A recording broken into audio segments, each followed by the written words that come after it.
ਸਤਿ ਸ਼੍ਰੀ ਅਕਾਲ ਜੀ। ਤੇ ਅੱਜ ਆਏ ਆ ਜੀ ਸਲਾਮ ਦੇ ਵਿੱਚ ਇੱਕ ਬਹੁਤ ਵਧੀਆ ਰਿਜ਼ਲਟ ਲੈ ਕੇ ਤੇ ਸੁਣਦੇ ਆ ਉਹਨਾਂ ਦੀ ਜ਼ੁਬਾਨੀ ਕਿ ਉਹਨਾਂ ਨੂੰ ਕੀ ਕੁਛ ਰਿਜ਼ਲਟ ਆਇਆ। ਤੇ ਹਾਂਜੀ ਹਾਂਜੀ मैं जेडे घर बैठे हैं जी उन्होंने मैं घर आई मैंने कहनी आ कहन लगे आंटी भी तुम आ दवाई वरत के देखो मैं कहा मैनू नहीं ठीक आਉਂਦਾ हैगा मैनू कहीं नहीं तुम मेरे पैसे तो दो मैं इन्होंने पैसे तो 30 कैप्सूल ले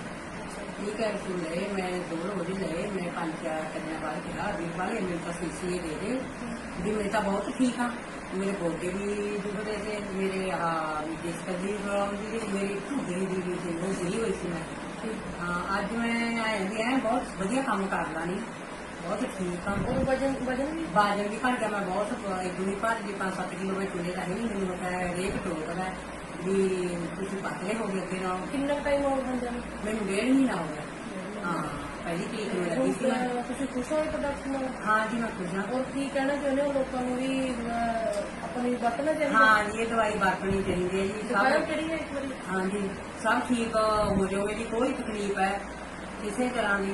मैंने खांसी जुकाम जब ਰਿਹਾ ਕਰਦਾ ਜੀ ਮੈਨੂੰ ਉਹਦੇ ਨਾਲ ਇਹ ਵੀ ਫਰਕ ਹੈ ਮੇਰਾ ਵਜਨ ਵੀ ਘਟ ਗਿਆ ਮੇਰੇ ਗੋਡੇ ਢੂਹੀ ਮੇਰੇ ਬਾਂਹ ਤੇ ਵੀ ਸੱਟ ਵੱਜੀ ਹੋਈ ਸੀ ਉਰੇ ਕਈ ਸਾਲ ਦੀ ਉਹ ਵੀ ਮੇਰੇ ਫਰਕ ਹੈ ਮੇਰੀ ਨਾੜਾਂ ਲੱਤਾਂ ਦੀਆਂ ਬਲੌਕ ਹੋਈਆਂ ਸੀ ਉਹ ਤਾਂ ਮੇਰੇ 5-4 ਦਿਨਾਂ 'ਚ ਹੀ ਫਰਕ ਪੈ ਗਿਆ ਸੀ ਬਹੁਤ ਬਹੁਤ ਮੁਬਾਰਕਾਂ ਜੀ ਤੁਹਾਨੂੰ ਤੁਸੀਂ ਠੀਕ ਹੋਏ ਹੋ ਠੀਕ ਹੈ ਹਾਂ ਜੀ